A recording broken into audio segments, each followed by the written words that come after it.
Para mí es verdaderamente un privilegio pues presentarles al invitado que tenemos hoy, pues no solamente por su brillante trayectoria profesional y académica, sino porque además es un gran amigo pues de nosotros y además de estos temas que hemos estado adelantando desde el externado, también desde el observatorio y lo que sin duda haremos hacia futuro. José Marinaro, y les presento su biografía, es doctor en Ciencias Jurídicas y Sociales por la Universidad del Museo Social Argentino, ex juez de la Cámara Penal de San Martín, provincia de Buenos Aires, docente de Derecho Penal Parte General e investigador por la Universidad Nacional de La Matanza, Argentina, miembro investigador en materia de neuroderechos por la Fundación de Estudios para la Justicia, autor de varios artículos de especialidad y expositor en diversos eventos académicos, ha sido asesor honorario de la Cámara de Diputados de Argentina y además del Parlatino, colaborador de la Asociación Mexicana de Neuroética y sin duda de nuestro Observatorio de Neuroderecho y Criminología de la Asociación Colombiana de Criminología. José, realmente es un privilegio que estés con nosotros. Pues, sin duda, tener a alguien no solo tan preparado, sino que además ha estado tan activo en temas de neuroderechos, pues aprenderemos mucho de ti. Así que bienvenido. Mientras tanto, también voy a habilitar a los demás para que puedan abrir cámara y puedan pues compartir esto con nosotros. José va a exponer unos 30 minuticos y hacia el final pues daremos un espacio breve para que hagamos preguntas. Entonces, José, bienvenido, un honor, tienes toda la palabra.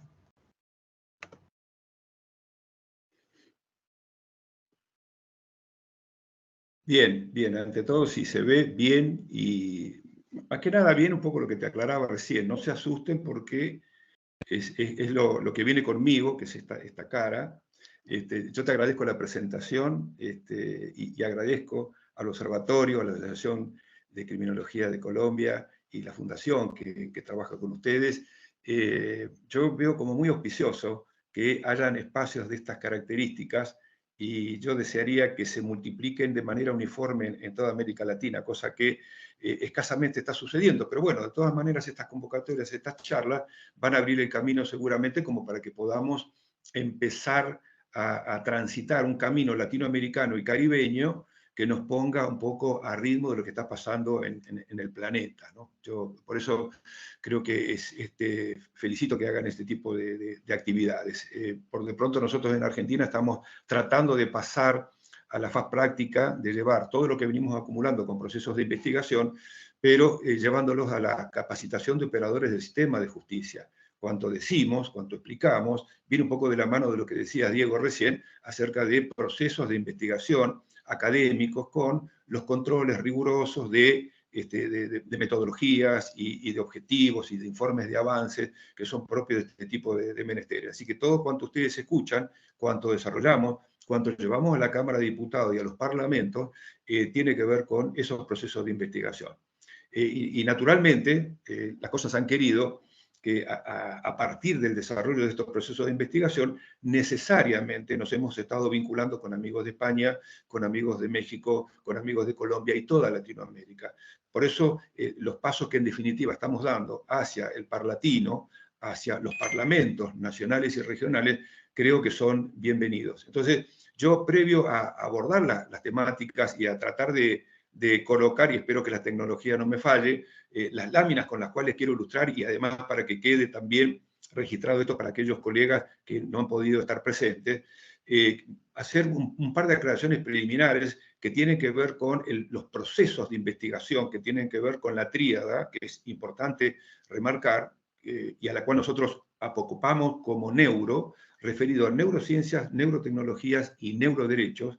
Referido a ese tipo de actividades, estamos en una etapa que es sumamente importante, por eso el rol de lo que ustedes hagan, de lo que ustedes escuchen y lo que ustedes desarrollen es muy importante. Estamos pasando de una etapa de receptividad prácticamente acrítica de toda la producción neuro en todo el orbe, Estados Unidos, Europa, muchos países están avanzando y están además asignando, cosa no menos importante, una buena cantidad de recursos para hacer esas investigaciones. Con lo cual, si pretendemos evitar que las brechas y las asimetrías regionales sigan produciéndose, y en esto doy una voz de alarma, cuidado que se están produciendo muchas brechas que nos están dejando a los países periféricos en una situación un poco incómoda. Así que tomemos nota de esto y que estos encuentros sirvan para tomar alerta sobre esas cuestiones. Esa es la primera aclaración. Es decir, estamos pasando una etapa de producción, tanto legislativa, Chile, país pionero, hay varios amigos que trabajan en esos proyectos. Brasil ahora, precisamente hace muy poquito, está introduciendo en su Senado la posibilidad de reformar nada más ni nada menos que su constitución de una manera bastante parecida a lo que ha hecho Chile. Esos trabajos, quiero decir, deben venir precedidos, como prolijamente hicieron los amigos de Chile, con encuentros donde han habido invitaciones a los grandes, digamos, eruditos de todo el planeta y de toda, digamos, la gama interdisciplinar. Ustedes van a escuchar muchas veces que hablamos de interdisciplinar, pero les puedo asegurar que acá, si estamos todos presentes y si somos la mayoría del área jurídica, y somos juristas, abramos la mente a toda una novedosa gama de conceptos que vamos a tener que tratar de incorporar para poder entender, para poder explicar y luego, lógicamente, para poder regular. Así que estamos observando, y voy a cerrar esta primera aclaración, que es de tipo introductoria, es que en muchos casos se dan por sentados y por acabados ciertos conceptos. Conceptos que tienen que ver con neuroderechos, conceptos que tienen que ver con implicaciones de tipo filosóficas. Por citar tan solo una de estas cuestiones, desde un manifiesto alemán del 2004 en adelante han habido algunas observaciones en cuanto a que las demostraciones neurocientíficas, ejemplo Benjamin Libet en el siglo pasado, han destronado, han acreditado, según ellos afirman, que el libre albedrío es una fantasía y que el libre albedrío no existe. Menuda cuestión esta, que ha producido en el área de la filosofía de la mente discusiones que ni más ni menos lo que están haciendo es reeditar otras discusiones anteriores, del mismo modo que la problemática mente-cerebro, del mismo modo que las cuestiones vinculadas a reduccionismos o emergentismo respecto de cómo concebimos nosotros el cerebro y la mente, las actividades cerebro-mentales. Y estas cuestiones, quiero marcar este punto, no son un dato menor. Cuando empezamos en la praxis de las cuestiones jurídicas, nos vamos alejando de los principios generales de la filosofía fundamentalmente y de la ética. Cuestiones que tengan que ver con la problemática mente-cerebro no son discusiones tan solo del ámbito académico intrascendentes. Muy por el contrario, vamos a ver en el desarrollo de lo que vayamos haciendo en estos próximos años o en estos próximos meses, que existen implicaciones de tipo prácticas en el discurrir acerca de la mente y el cerebro. Pero dejamos eso ahí cerrado simplemente con esta aclaración. Todo lo que digamos, todo lo que se está produciendo, tiene todavía un enorme campo de desarrollo por llevar a cabo. Así que en aquellos casos, y aquellos que opinan que ya hay conceptos cerrados y que ya hay conclusiones terminadas, muy lejos está eso de haberse producido. Así que bueno, vamos a hablar entonces de las neurotecnologías. ¿Qué pasa con las neurotecnologías en los procesos? Para tener un panorama, digamos, completo, no solamente circunscribirlo a la cuestión de cómo impacta lo neuro en los procesos criminales, sino tener una visión más amplia significa hay que estar al tanto de cuáles son las taxonomías en materia de neuroderechos. Ese es un punto sumamente importante, porque una vez que tengamos más o menos en claro qué es lo que nos están proponiendo y qué es lo que podemos proponer nosotros. Este es otro punto que también reviste, desde nuestro punto de vista, un rol absolutamente fundamental. Porque, a ver, los neuroderechos que se están postulando abarcan la totalidad de las representaciones, inclusive antropológico-culturales de las distintas regiones del planeta. Yo les digo, no. Es decir, hay determinados conceptos, como pudiera ser el de la privacidad, como pudiera ser el de la intimidad, que no son vistos, y esto es algo bastante más sabido, no son vistos de la misma manera en Namibia que en Corea del Norte, que en Guayaquil.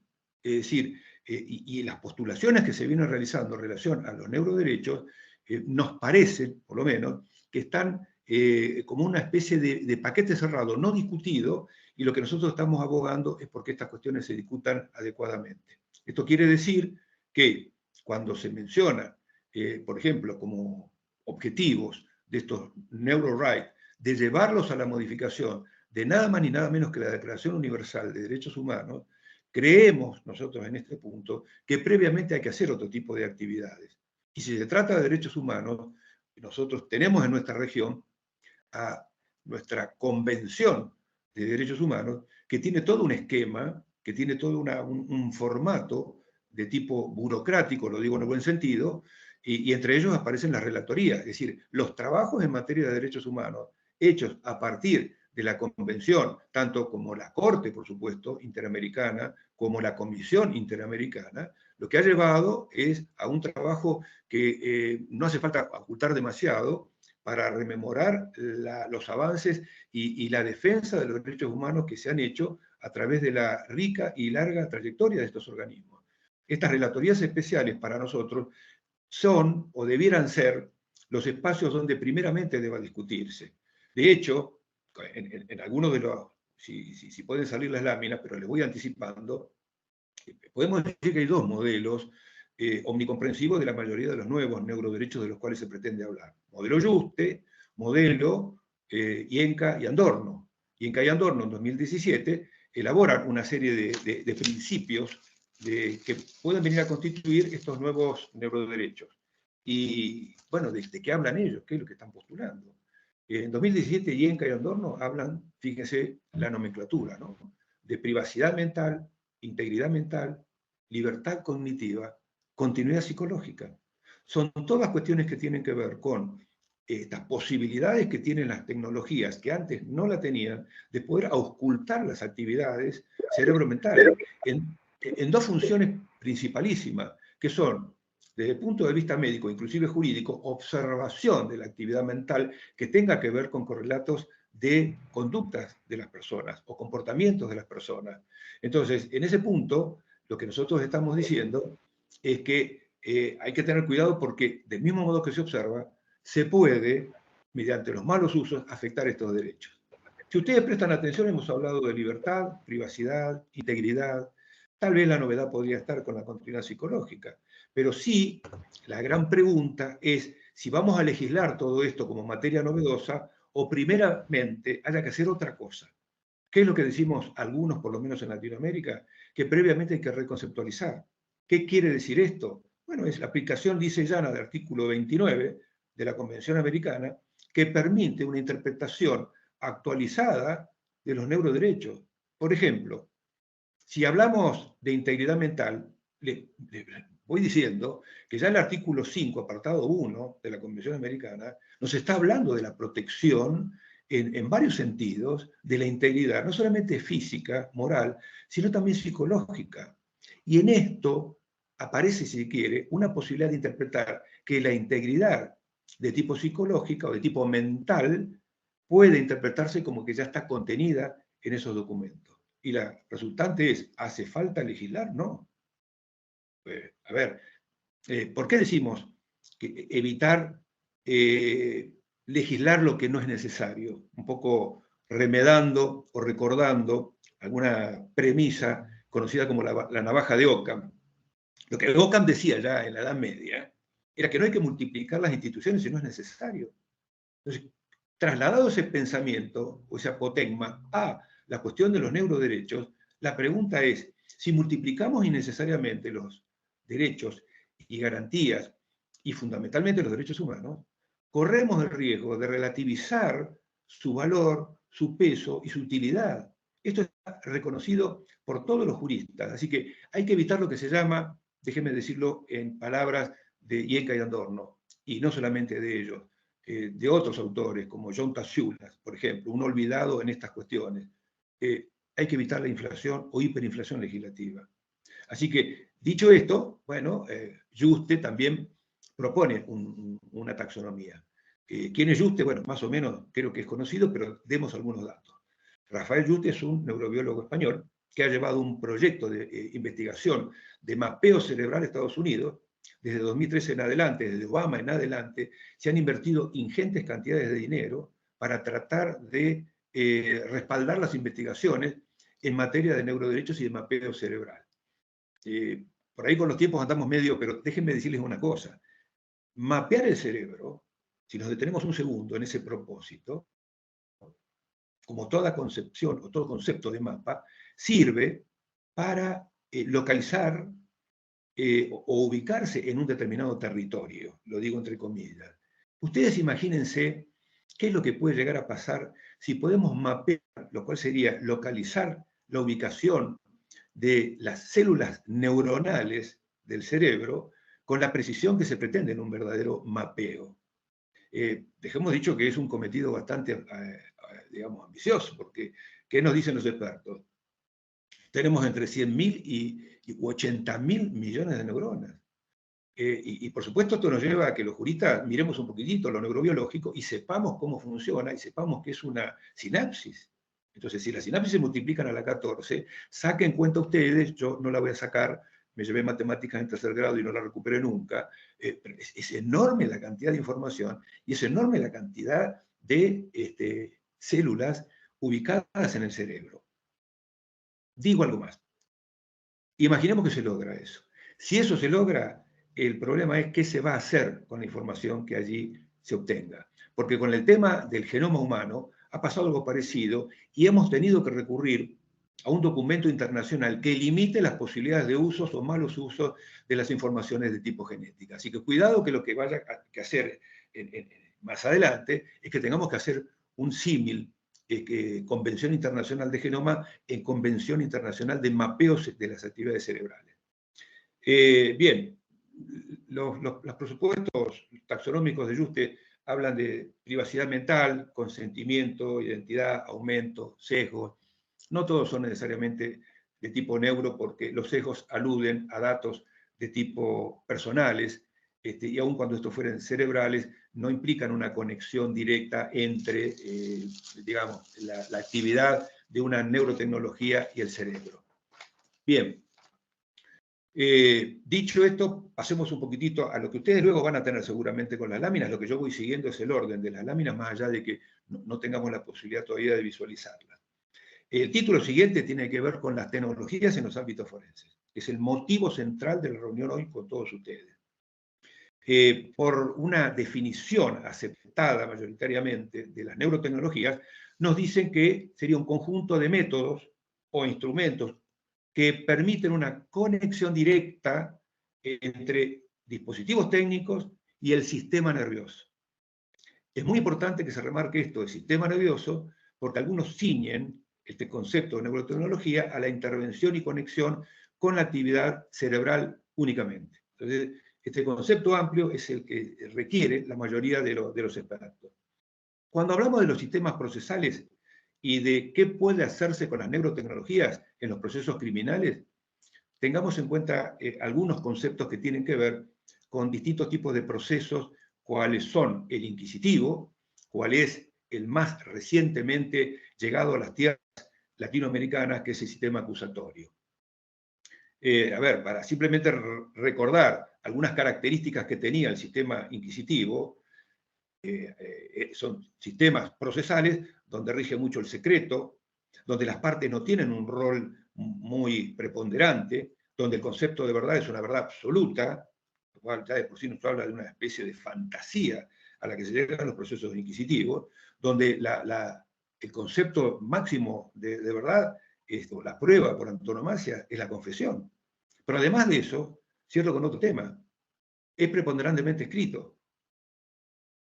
Una vieja locución latina decía, respecto de este punto, quod non es in acta, non es in mondo. Es decir, lo que no está en un acta no existe en el mundo. Era la idea central del sistema escriturario. No tenemos tiempo en esto, pero para aquellos que les interese investigar un chiquitito, busquen en Derecho y Razón de Ferraioli, fundamentalmente en las notas, la enorme cantidad de acontecimientos y de, diría yo, de anécdotas increíbles de pensar en cuanto a las exigencias de que todo tenga que ser escrito. Les puedo asegurar algunos ejemplos que son desopilantes. El sistema acusatorio, y para entender el sistema acusatorio yo sugeriría, lean a Máximo Langer. Langer hace un estudio de estos sistemas, de cómo se van produciendo su inserción en todos los países de Latinoamérica. ¿Qué tiene de novedoso? ¿Qué tiene de bienvenido el sistema acusatorio? Como primera medida es oral. Es un tema oral, es un tema público. La víctima tiene un rol más preponderante. el concepto de verdad en el sistema acusatorio es un concepto de verdad que depende de lo adversarial. Es decir, las partes acá, el fiscal y la defensa, tienen un rol mucho más definido y tienen un rol preponderante. Y acá no investiga el juez, porque en el sistema acusatorio el juez era omnímodo, investigaba, generaba la prueba y era el que luego efectuaba algún veredicto, generalmente de condena, obviamente. Entonces imagínense esto del concepto de imparcialidad absolutamente destronado en el sistema inquisitivo y acá con un rol protagónico en el sistema acusatorio. ¿Por qué decimos todo esto? Porque, bueno, cuando se tratan de introducir neurotecnologías en los procesos y nos encontramos con un sistema de tipo acusatorio, sumemos que el sistema de tipo acusatorio, aun cuando todavía la admisibilidad y la valoración de la prueba puede ser, no obstante que haya contradictorio, que esté en el terreno todavía de la decisión judicial, también aparecen, y en esto relato un poco la historia reciente de Argentina, los juicios populares o los juicios por jurados. En Argentina están proliferando de manera muy, les diría, somos 24 provincias y 11 de ellas ya tienen juicio popular o juicio por jurado. Es decir, esto incorpora el criterio de la actuación popular en el sistema de justicia. Esto ya no es reservado a técnicos, cerrados en un círculo áulico, como de alguna manera ha pasado en otros momentos de la historia con la iglesia y la academia. Acá la justicia aparece también en manos de la representación popular. Y en estos casos, lo que se está previendo, y que tiene que ver con las cuestiones de admisibilidad de las que luego voy a hablar, es justamente de la cuestión de que el público, las personas del pueblo que participan en ese jurado, son los que evalúan el contenido de la prueba, pero la admisibilidad depende del juez. Por esa razón, Estados Unidos, que es el modelo que luego vamos a analizar un poquitito en cuanto a los criterios de admisibilidad, si están bien, si hay que ayornarlos, tenemos ideas para aportar allí, por eso se marca todo el desarrollo de tipo jurisprudencial y doctrinario en cuestiones de admisibilidad. Las rules, las reglas federales de Estados Unidos son las que hacen recomendaciones que tienen que ver con estos criterios que luego vamos a analizar. Ustedes van a ver en las láminas, siguiendo el orden, que nosotros marcamos un detalle que es muy importante que tiene que ver con las tasas de error. Las neurotecnologías, siguiendo lo que dijimos al principio, están lejos de tener grados más que aceptables en cuestiones de certeza respecto de los datos que se obtienen. Esto es un detalle muy importante. Hay un concepto que, por otra vía argumental, pone en evidencia esto, ¿no? Es que hay un neurohype. Hay, como dice José Manuel Muñoz en un congreso, hay un autobombo, ¿no? Una exageración de las posibilidades y de las certezas que puede arrimar al proceso. Por eso el criterio de la tasa de error me permite a mí contarles dos anécdotas. Anders Eklund, en Suecia, Universidad de Linköping, investigó, por ejemplo, una de las tantas tecnologías que se utilizan como la resonancia magnética funcional. Vayan acostumbrándose a tratar de entender cómo funcionan estas imagenologías. Pero por supuesto que van cargadas de una serie de componentes que tienen que ver con, en algunos casos de inteligencia artificial, hay una gran presencia del algoritmo. Los algoritmos ahora están empezando la gente, el común de la gente más o menos tiene una idea que es un algoritmo. Pero bueno, ¿qué pasa? Esas resonancias magnéticas funcionales en los estándares internacionales tienen tolerado un máximo de 5% de error. ¿Qué descubrió Anders Eklund? Casos de 70% de error. Así que ya con esa cantidad que yo les estoy diciendo, imagínense ustedes la repercusión médica. Imagínense ustedes, y acá ya vamos a lo concreto, que no se puede admitir una prueba que tenga una elevada tasa de error. Esa sería la idea. Dos conceptos que los juristas tenemos que tener en cuenta cuando hablamos de neurotecnologías, de esto de hurgar en el cerebro de las personas, observarlo, modificarlo, influenciarlo. Es a través de estas tecnologías que yo les acabo de mencionar. Pero esos dos criterios tienen que ver con ideas de, por un lado, causalidad y el otro, correlación.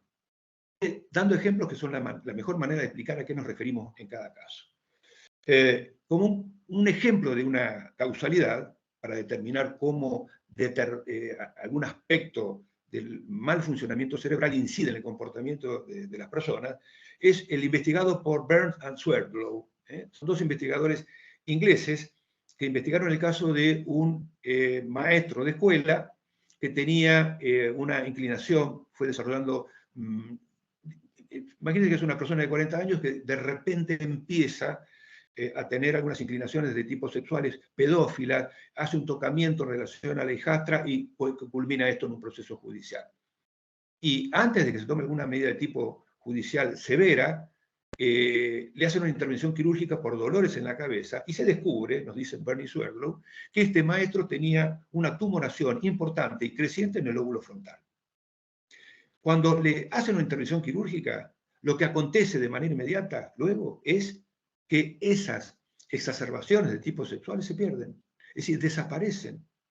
Este sería un ejemplo, no cuento toda la historia completa, pero el concepto es este, de cómo causalmente una tumoración puede incidir en una conducta disvaliosa en una persona. Esto correspondería con el criterio de causalidad. También podríamos incluir en el concepto de causalidad un caso no judicializado, como es el de Phineas Gage. Es decir, cualquiera que ustedes busque el caso Phineas Gage lo va a encontrar. Eso está inundada las redes y YouTube con algunas interpretaciones a veces un poquito equivocadas de qué es lo que se quiere decir. Pero el señor Gage era una persona que allá por el 1848, fíjense ustedes, en Estados Unidos, lejos estábamos de tener idea de qué era la neurotecnología. Sin embargo, John Harlow, el médico que asiste luego de un accidente a Phineas Gage, el accidente, él trabajaba con temas que tenían que ver con la expansión de ferrocarrilera norteamericana de esa época, y por un determinado accidente él recibe una lesión también en la zona órbito frontal. Y él deja, es lo que observa John Harlow, porque no muere, milagrosamente no muere, Phineas Gage, y con el tiempo empieza a tener unos cambios tremendos en su personalidad. Pasó a ser un tipo hosco, maleducado, agresivo, pierde el trabajo. Les cierro la historia diciéndoles que el resto de la vida de este pobre hombre fue culminar sus días en un espectáculo circense. Pero lo que observó John Harlow, que vendría a ser una especie de neurocientífico, de los primeros neurocientíficos, es establecer esa causalidad entre lesión orbitofrontal y luego modificación digamos, sensible del comportamiento de esta persona. Si hablamos de correlaciones, ya no son tan... esto es como establecer una diferencia entre algo más certero o menos certero, o una inferencia de tipo deductiva. Entonces, las resonancias magnéticas funcionales son un ejemplo de correlación. Cuando se las pretende utilizar como detectores de mentiras, cosa que hay nutrida empiria respecto de esto, lo que se observa, ¿qué nos interesa a nosotros como juristas observar en esas resonancias magnéticas? Pues bien, leyendo a los expertos nos dicen que cuando una persona es sometida a una prueba de resonancia magnética funcional y se estimula el cerebro de manera que diga alguna mentira, lo que han comprobado ellos es que la mentira genera un mayor esfuerzo. Por el contrario, cuando se dice la verdad, no se notan alteraciones sensibles de las áreas cerebrales que se investigan. Con lo cual, esto sería un ejemplo de correlación. ¿Por qué? Porque la mayor actividad se ve reflejada en la mayor concentración sanguínea, en la mayor concentración de glucosa. Pero esto no es un dato directo causal, es un dato inferencial correlativo. Cuando ustedes tengan que utilizar una prueba neurotecnológica en el proceso, tengan presente si se refieren a una prueba para determinar causalidad o para determinar correlación. A ver, procesos de admisibilidad en Estados Unidos. Van a tener ustedes una lámina que habla de 4 casos que podríamos reducir a 2, y yo para no ocupar demasiado espacio en la exposición, les menciono 2 casos. Caso Fraye. El caso Fraye es de 1923 en Estados Unidos.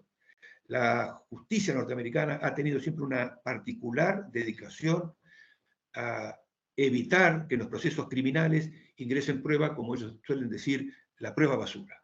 Es decir, prueba basura sería algo así como prueba que no tenga rigor científico. Entonces, el caso Fraye, que si bien estaba, fíjense ustedes, en 1923, recién aparecía el famoso polígrafo. El tribunal no lo admite porque en aquella época no tenía un buen consenso en la comunidad científica. Por eso no se lo aplicó. Por supuesto, más adelante vamos a ver que cae en desuso por unas razones que voy a explicar un poquito más adelante. ¿Por qué deja de utilizarse este sistema probatorio? Luego viene el caso Daubert. El caso Daubert sería el que más influencia ha ejercido desde el año 1993 el Tribunal Supremo norteamericano. Acá establece una serie de pautas que voy a mencionar luego. Previo decirles que también en otros casos, como el caso Strickland, ha sido tal el avance de las neurotecnologías que han obligado en Strickland, la Corte dice que los defensores, en aquellos casos en que es menester, deben, o sea, no es facultativo, deben recurrir a las pruebas que son de índole neurotecnológica para demostrar cualquier anomalía cerebromental. Daubert establece criterios para de exigibilidad del nivel científico de la prueba. No voy a mencionar todos, voy a mencionar algunos de ellos, pero, por ejemplo, que la técnica haya seguido un método científico. Esto plantea un tema muy interesante, que es hasta dónde el jurista puede o debe tomar conocimientos de otros saberes. Toda la articulación, la metodología investigativa en materia científica puede en este punto obligar a que los jueces, si bien no sustituyan a los científicos, sí tengan el conocimiento, por lo menos, para poder determinar si reúne esos requisitos. Ese es el gran desafío de estos criterios Daubert. Es decir, los jueces ahora van a tener ese cometido. Otro de los criterios, que la técnica empleada ha sido objeto de revisión por pares. Luego vuelvo con esto, pero tiene que ver con la producción literaria científica y el control de calidad, si se quiere, y exigencia de rigor científico para hacer publicaciones. Piensen 2 minutos en esto. Las publicaciones científicas que tienen que ver con áreas médicas, investigaciones que son de una repercusión muy importante en la faz de las terapias de tratamiento de enfermedades de las personas. Por eso el rigor tiene que ser de elevada cantidad de requisitos.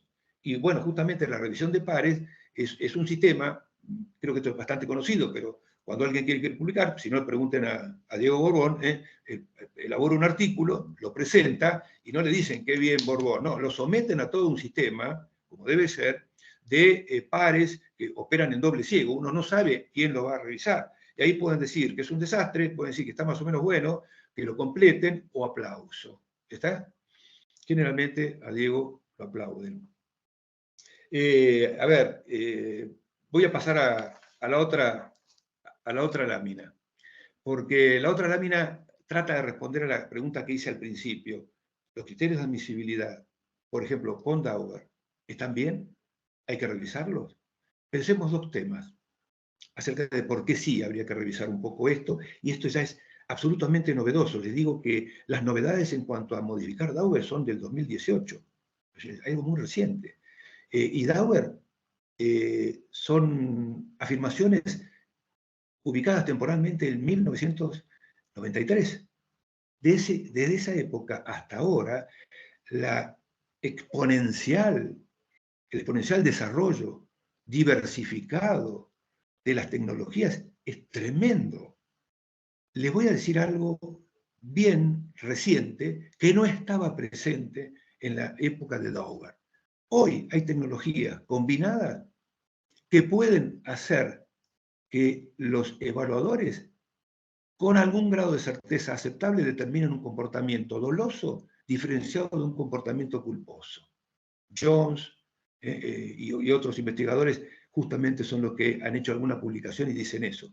Pero existen otras tecnologías más de tipo combinada, o las famosas Brain-Computer Interfaces, que son de carácter pasivo.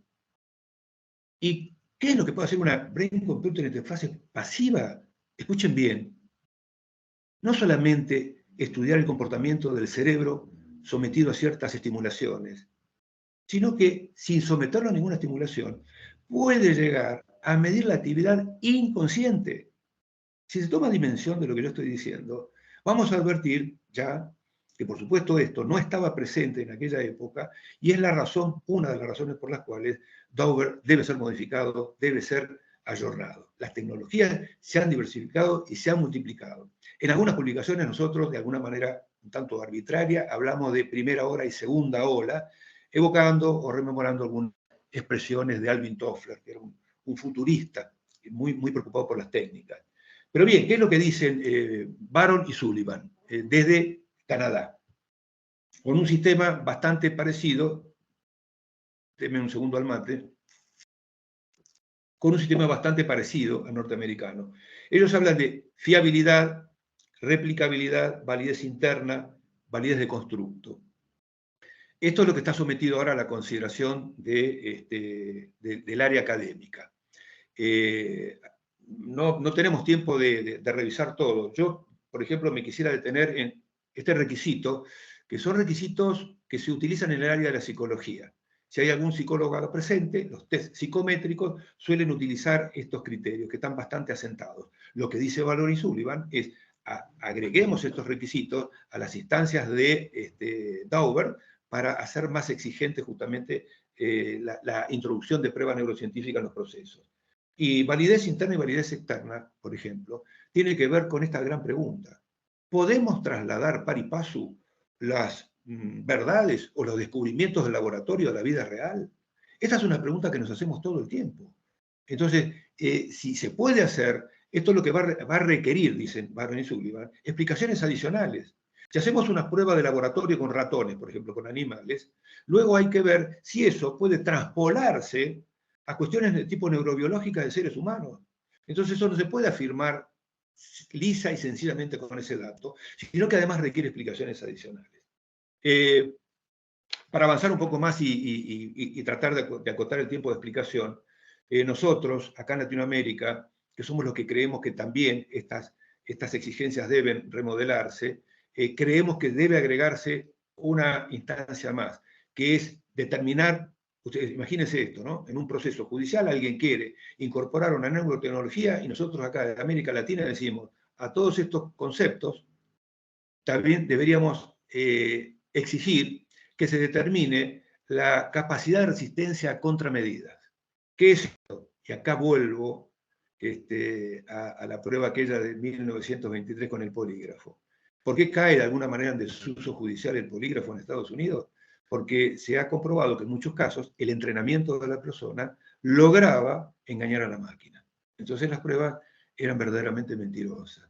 Entonces, que la capacidad de resistencia a contramedida sea una exigencia, se explica no solamente para aquellos casos de polígrafo, sino también como para hacer afirmaciones positivas, como en los casos del brain fingerprinting, que serían una forma de evaluar los contenidos de evocaciones cerebromentales, con un sistema ideado por Loren Farwell, que en cuanto a la obtención de recuerdos plasmados en el cerebro, sean identificables, por eso brain fingerprinting, prácticamente con la posibilidad individualizadora, diría que de mayor eficacia que inclusive que la huella digital dactilar.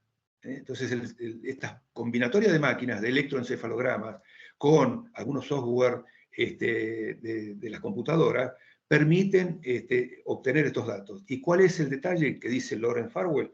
Es que esto no depende de la voluntad del sujeto. Conclusión, no se pueden engañar a las máquinas. Voy a tratar de ir cerrando con esto. Les anticipo que de todas maneras en estas láminas que yo luego voy a dejar están los proyectos de Argentina que reforman precisamente las cuestiones de valoración de la prueba en los procesos penales y las cuestiones de ejecución. Y este es el punto con el cual yo quiero ir cerrando esta locución. Las neurotecnologías en la ejecución de la pena. Este es un punto donde verdaderamente las novedades son de ayer. Los fines o resocializadores, que están, por supuesto, también en nuestra Convención Americana, artículo 5, apartado 6, por ejemplo, son bastante compatibles con la posibilidad de utilizar novedades de tipo tecnológica.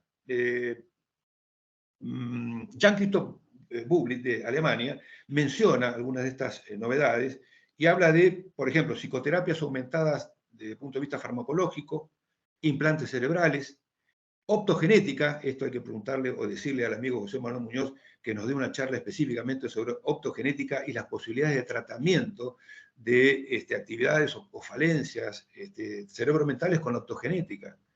¿Qué más? Manejo de la ira, entrenamiento del sistema activador reticular, Todo esto de cara a que el individuo pueda modificar las conductas y pueda en la vida, en libertad, evitar la reincidencia. Ese es el objetivo de los fines re. Hay muchas otras cosas. Nosotros dejamos abierta esta otra posibilidad que forma parte por ahora de la imaginación y es derivado de las olas neurotecnológicas. Imaginemos ya, o vayamos desarrollando, háganlo ustedes, qué podemos hacer con las Deep Brain Stimulation, estimulaciones cerebrales profundas en las prisiones. Si eso puede tener alguna cabida, si puede ser utilizado a los fines de resocializar. El metaverso en las prisiones. Ya hay algunos trabajos, algunas literaturas publicadas en el sentido de que las posibilidades de utilizar el metaverso con fines resocializadores es un tema a considerar. El chat GPT también en la prisión pudiera ser otra de las invocaciones novedosas como para que sean consideradas. Así que, más allá de que hay explicaciones para las cuestiones vinculadas a la ejecución de la pena que están emparentadas, por un lado, en las teorías retributivas o en las teorías de tipo preventivas, digamos que todo lo que estamos hablando nosotros encajaría en principio con esas teorías preventivas. Dejamos de lado acá todas las discusiones, porque no tenemos tiempo, acerca de la anuencia que podemos darle o no a las teorías preventivas, preventivas generales, preventivos especiales. Les recuerdo que en América Latina, Eugenio Raúl Zaffaroni es uno de los pensadores del derecho penal que sostiene una teoría agnóstica de los fines de la pena. Él considera que no es posible, pero bueno, habría que hablar con Eugenio Raúl a ver por estos días si, dado el avance de las tecnologías, es posible afirmar que haya alguna posibilidad de que los fines red se cumplan.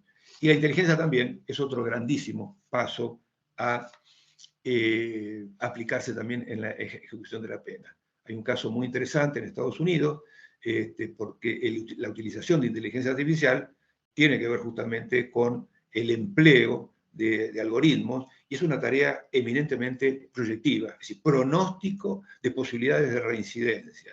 Entonces, Loomis es un caso que evidencia algunos problemas.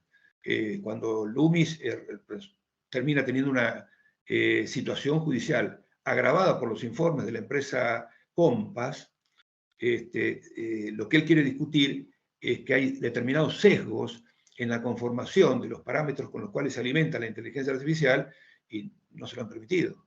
¿Y cuál es el problema allí? El otro problema. Bueno, que la empresa Compass, que utiliza inteligencia artificial para hacer predicciones de reiterancia delictiva, tiene patentado su software, tiene patentado sus cálculos de inteligencia artificial. Entonces acá tenemos un problema. El patentamiento de ciertas metodologías como la inteligencia artificial y, por otro lado, el derecho de defensa. Claramente ahí tenemos una colisión que, por supuesto, puede resolverse con que los estados hagan aporte de inteligencias artificiales desde el punto de vista público y evitar este tipo de problemas. Bueno, lo que he intentado hacer es, ocupando más espacio de lo que por ahí, y aún con el inconveniente de no contar con lo visual y con las láminas, es dejarles a ustedes un mensaje que pareciera ser de esos mensajes que se dejan cuando se hacen mensajes así de autoayuda, ¿no? Yo lo voy a poner a ver si se ve, no sé si se lee, pero fíjense lo que ahí digo, ¿no? Estamos viviendo una época, un proceso de muchísimo cambio. Y luego, los dos puntos, no seamos espectadores, es justamente porque debemos dar el paso a tomar nosotros nuestras propias decisiones regulatorias, académicas, científicas, justamente en encuentros de esta naturaleza.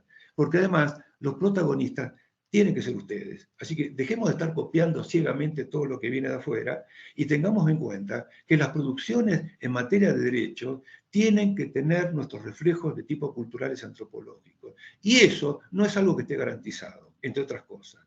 Así que bueno, neurotecnologías en los procesos penales da para muchísimo más, como ustedes pueden ver, nos vamos a volver a encontrar y espero que puedan hacer el seguimiento de las láminas con lo que yo les pude decir. Yo les agradezco mucho, aún en tener que ver mi cara solamente, el no poder ver las láminas. Gracias.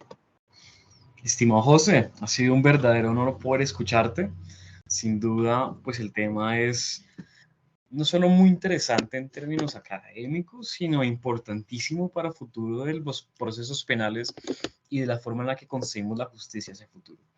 Yo aquí ya habilité los micrófonos y cámaras de todos, entonces si alguien quiere hacer una pregunta mientras tanto, sería perfecto. Yo aprovecho pues para meter la cucharada y preguntarte respecto del proyecto de ley que se adelanta en Argentina, que he visto pues que introduce una modificación al Código de Procedimiento Penal en el artículo 134 sobre libertad probatoria, estableciendo además igual una protección muy interesante del consentimiento de la persona, así como en la parte de justamente la ejecución penitenciaria. Y también preguntarte por tu participación junto con José Muñoz en la ley modelo del Parlatino y esa cláusula tan interesante de un recurso judicial expedito, que sería como algo similar a lo que es, por ejemplo, un habeas corpus, ¿no? Entonces, no sé si podrías contarnos un poco más de lo que sucede en Argentina y en el Parlatino. Bien, bueno, sí, justamente el espacio a donde debemos llevar estas ideas, o uno de los espacios, tiene que ver con los parlamentos. Es decir, todo lo que hagamos tenemos que lograr, lo digo para Colombia, para Perú, para cualquiera de los países hermanos, hacer eso que ha hecho ya Chile, es lo que también pretende hacer Brasil, México también. No quiero dejar a países por fuera de esta idea. Ese es uno de los espacios. Pero brevemente quiero decir algo que es reclamado en otros lugares y también por nosotros. Nosotros, cuando escribimos sobre las cuestiones de capacitación, hablamos de los obstáculos que han habido en estas investigaciones. Yo cuando les dije, mire, lo que vamos a hablar es producto de investigaciones. A ver, se lo voy a decir de manera muy coloquial, no les cuento la enorme cantidad de dificultades para instalar un tema como este. Yo cuando converso con el común de los vecinos, se quedan asombrados. Cuando yo he conversado el tema con un director de una escuela secundaria, me dijo, ¿por qué no hacemos un curso de neurociencias para los alumnos de escuela secundaria? Y lo hicimos. Pero los obstáculos muchas veces aparecen con gente que tiene responsabilidad institucional y no la aplica, no, mira por otro lado. Mientras tanto, otros países, como yo conté recién, Estados Unidos, las grandes potencias, inversiones a 10 años, 6.000 millones de dólares. Bien, digo esto primero porque, bueno, hemos podido llegar al Parlatino, porque obviamente algún legislador argentino ha escuchado y da la casualidad que maneja neurocriminología, entonces fue más fácil de explicarlo. Y llegar al Parlatino fue importante porque el Parlatino, que es el Parlamento latinoamericano, están representados todos los parlamentarios de los países de Latinoamérica y el Caribe. Y por lo menos hubo un primer documento donde se hicieron una serie de recomendaciones y ahora aparece una ley marco. Ya hay un mayor interés de todos los involucrados y yo quiero destacar de estas leyes marco que dan un paso a un tema muy importante y tiene que ver con las conceptualizaciones. Es determinante en cualquiera de las actividades que queramos hacer con las neurociencias, neurotecnología y el derecho, que logremos alguna especie de consenso semántico. Es un terreno que hay que discutirlo y simplemente por una cuestión lógica.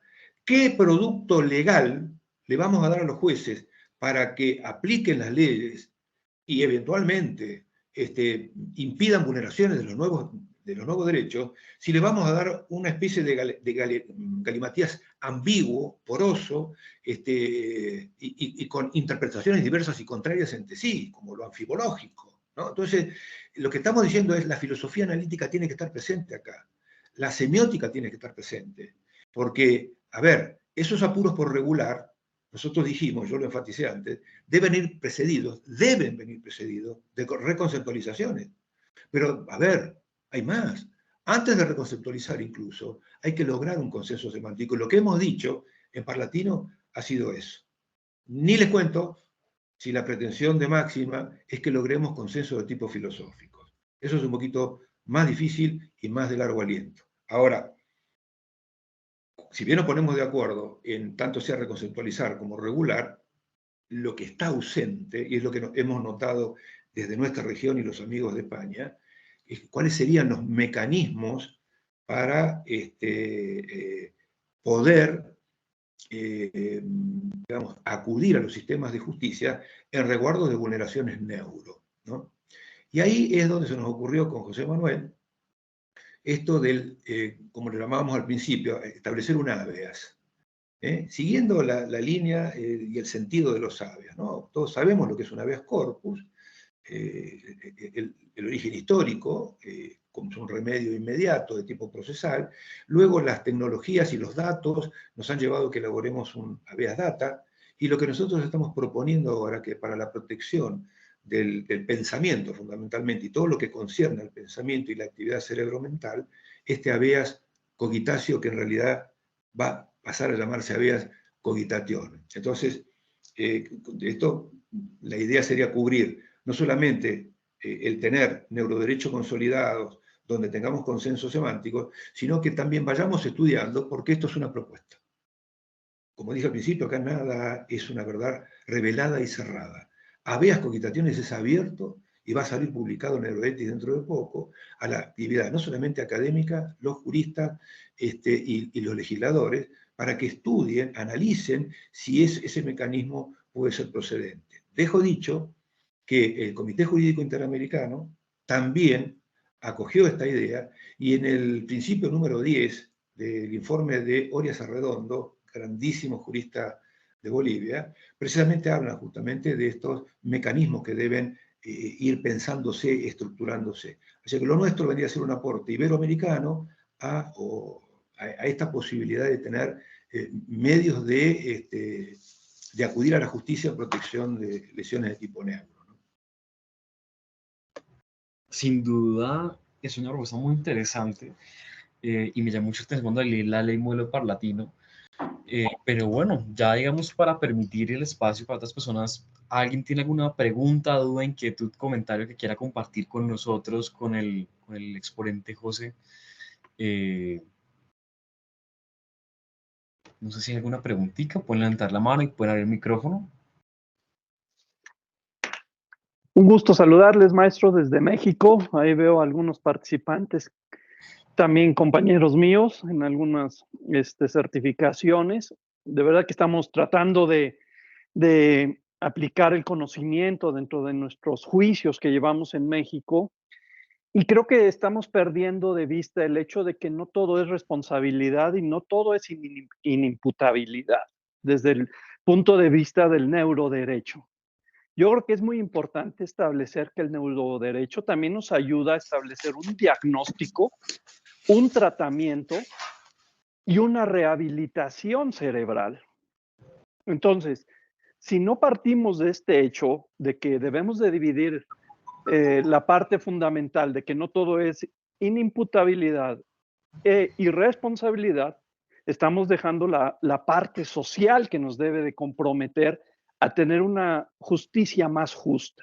Entonces, nosotros estamos enfocados en establecer en nuestros juicios primero un diagnóstico, después un tratamiento y después una rehabilitación. Y no solo es para el derecho penal, aplica para todos los tipos de derecho y actualmente muchísimo en el derecho familiar, para el efecto de que tengamos una justicia restaurativa al 100%. Me preocupa el punto en especial que refiere que la neurotecnología tiene un margen de error del 70%. Ese punto en especial me llama la atención, en atención a que todos nuestros jueces están viendo con gran escrúpulo, con gran desafío, todo este nuevo tema del neuroderecho. Y por tal motivo tenemos que hacer énfasis para determinar que debemos de establecer que nuestra fiabilidad en todas estas pruebas periciales que aportamos en un proceso judicial, debemos de tener sí un margen de error, pero llegar, entiendo, a un 0.99% que nos pueda estandarizar esa fiabilidad. Muchísimas gracias por la invitación. Estoy a sus órdenes desde México. Bien, bien, gracias. Gracias por la observación. Yo simplemente decirte, para la tranquilidad de todos, que eso fue corregido. Lo que nos llamó la atención fue corregido en los estándares internacionales porque se corrigieron las formas de hacer las cargas. Hay toda una, miren, hay toda les diría, unos detalles de tipo tecnológicos que manejan los ingenieros informáticos fundamentalmente, que es un discurso tan sofisticado con el cual Eklund explica qué correcciones se hicieron, pero claro, eso fue corregido inclusive en los estándares internacionales. Lo que a nosotros nos llamó la atención es la poca importancia que se le había dado en su momento. Entonces, pueden haber intereses detrás de estas cuestiones que tienen que ver con los que fabrican, ¿eh? O sea, siempre hay que tener en cuenta esa perspectiva, ¿no? Es como decir, bueno, detrás de la inteligencia artificial, detrás del GPT, bueno, hay algunos señores que fabrican estas cosas y que tienen algún interés monetario. Entonces, lo que nosotros recogíamos, primero tranquilizarnos porque quienes observaron esto, en Estados Unidos, en Chicago, Lisa Goldberg, en Francia, a ver, hay un par de investigadores, que ahora no me acuerdo el apellido, que pusieron la nota en esto, dijeron, esto guarda con esto. ¿Eh? Pero bueno, fue corregido en beneficio, digo, todo esto, del trabajo de Eklund, de las personas que tienen tratamientos de tipo médicos. Después nosotros nos preocupamos por otras cuestiones. Pero creo que estas idas y vueltas, estos balances y desbalances y críticas, tienen que tender a la mejora. Pero es cierto esto. Es cuando se dice, por ejemplo, lectura de la mente. Y bueno, hay muchas preguntas para hacerse ahí. ¿Leemos la mente? ¿Leemos el cerebro? Y la otra cuestión es, ¿leemos realmente la mente? Y bueno, en realidad todavía no.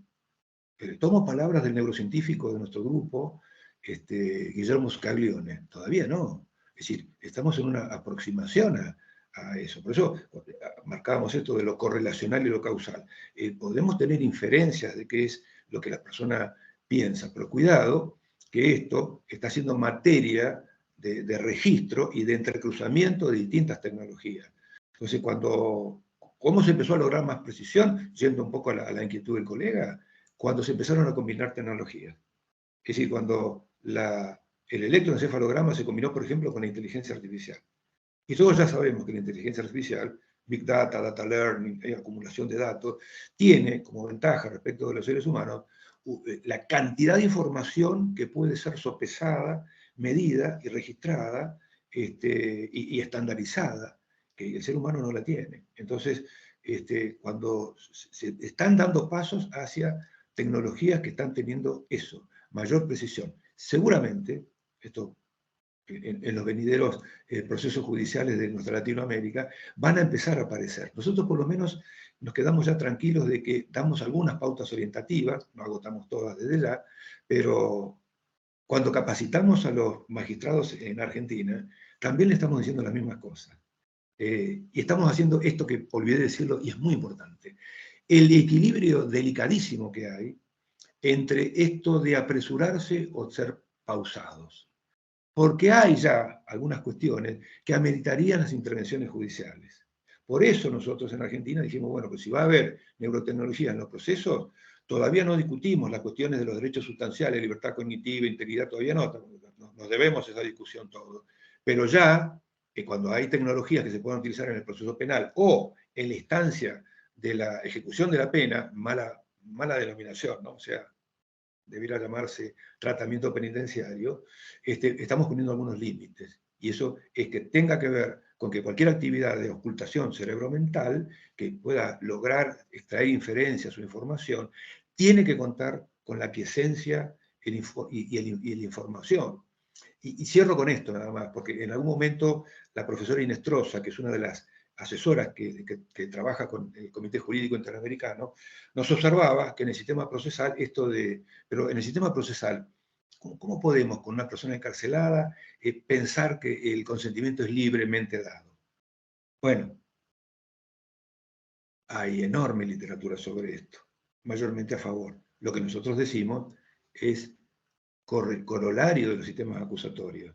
En los sistemas acusatorios, las estructuras judiciales hacen que el control de la ejecución penitenciaria esté a manos de un juez, y que haya un fiscal de ejecución, y que haya un defensor de ejecución, y que haya además una obligación bastante marcada por las Cortes para que los magistrados tengan una presencia muy cotidiana en las unidades carcelarias. Y aún así están habiendo todavía novedades en cuanto a no solucionar los verdaderos problemas.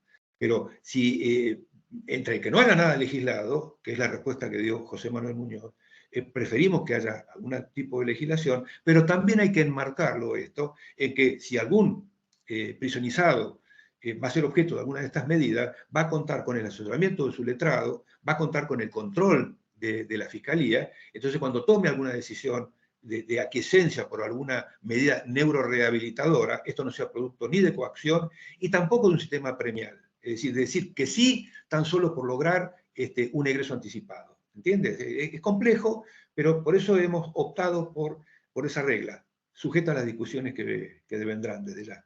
Entonces, pues, estimado José, ha sido un verdadero honor tenerte con nosotros, nuevamente con todos los invitados. Disculparnos por los problemas logísticos, a veces suceden, pero bueno, afortunadamente tenemos la grabación, podemos difundirla con todos los que no pudieron estar con nosotros hoy. Pero bueno, siempre es verdaderamente un honor contar contigo, con los demás invitados en pasadas sesiones de los ciclos de conferencia.